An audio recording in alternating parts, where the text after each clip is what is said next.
Pernah kebayang nggak ada sebuah buku yang ditulis lebih dari 80 tahun yang lalu, tapi isinya mungkin malah jauh lebih relevan buat kita hari ini?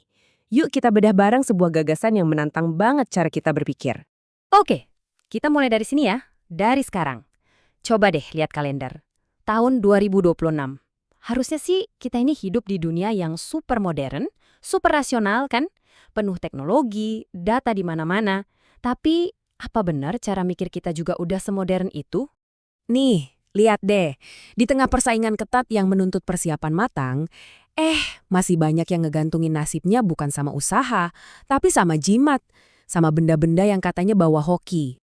Atau yang ini nih, acara-acara gede yang udah pakai teknologi canggih, perencanaannya rumit, ujung-ujungnya masih manggil pawang hujan, biar cuacanya aman. Bahkan yang lebih bikin geleng-geleng kepala, kejadian kayak gini masih jadi berita. Praktek yang kita kira cuma ada di film horor, ternyata masih nyata ada di sekitar kita. Jadi pertanyaannya simpel banget kan? Kenapa di tengah dunia yang udah maju begini, kok hal-hal kayak tadi itu masih ada aja? Kayak nggak lekang oleh waktu. Sebenarnya ada apa sih sama cara kita berpikir? Nah, ternyata pertanyaan ini tuh bukan barang baru. Buat nemuin jawabannya, kita mesti mundur jauh ke belakang. Ketemu sama satu orang yang udah mendiagnosis masalah ini puluhan tahun yang lalu. Oke, bayangin ya, tahun 1942, zaman pendudukan Jepang, ada seorang revolusioner namanya Tan Malaka. Dia lagi sembunyi, tapi sambil nyamar jadi penjahit, dia diam-diam nulis buku. Tujuannya bukan buat ngelawan tentara pakai senjata, tapi buat ngelawan musuh yang nggak kelihatan, musuh yang ada di dalam kepala bangsanya sendiri. Nah, ini dia musuh yang dia temuin. Logika mistika. Ini bukan sekedar percaya hal gaib ya, ini lebih dalam lagi. Ini cara mikir yang bikin kita jadi lumpuh, gak bisa ngapa-ngapain. Gini deh analoginya, bayangin kamu lapar banget. Terus ada yang bilang, udah berdoa aja nanti juga kenyang. Nah, itulah intinya logika mistika. Pola pikir yang bikin kita jadi pasif, cuma nunggu dan berhenti berjuang. Jadi, poin utamanya di sini. Tan Malaka ngeliat kalau penjajahan terbesar itu justru datangnya dari dalam, dari pikiran kita sendiri. Ibaratnya kita masang belenggu di leher kita sendiri. Tapi Tan Malaka itu nggak cuma ngeluh. Dia nggak cuma ngasih diagnosis penyakitnya, dia juga nawarin obatnya. Di dalam bukunya itu ada solusi, semacam cetak biru buat ngebebasin pikiran. Dan solusinya dirangkum dalam satu kata yang kuat, madilog, materialisme, dialektika, logika.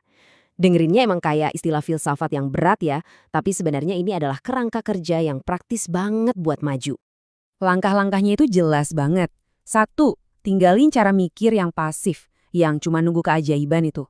2. Mulai deh belajar, pahami gimana dunia ini bekerja. Cari akar masalahnya, sebab akibatnya apa. Dan yang ketiga, pakai ilmu pengetahuan, pakai sains, buat jadi alat kita bertindak dan bikin perubahan yang nyata, yang bisa diukur. Nah, perbandingan ini benar-benar nunjukin bedanya. Kelihatan banget kan? Di satu sisi, ada logika mistika yang bikin kita pasif, cuma nunggu, bergantung sama jimat. Di sisi lain, ada logika madilog yang ngajak kita buat aktif, buat menciptakan perubahan, dan bergantungnya sama pengetahuan. Oke, gagasan ini kan ditulis 80 tahun yang lalu, di tengah perang lagi. Terus apa urusannya sama kita sekarang? Nah, sekarang kita balik lagi ke hari ini. Kita lihat gimana tantangan dari Tan Malaka ini ternyata masih relevan banget, bahkan mungkin lebih relevan di kehidupan kita sehari-hari. Kedengeran familiar nggak sih? Misalnya, pas kita mau ngambil keputusan soal kerjaan, tapi malah lebih percaya ramalan zodiak daripada analisis data.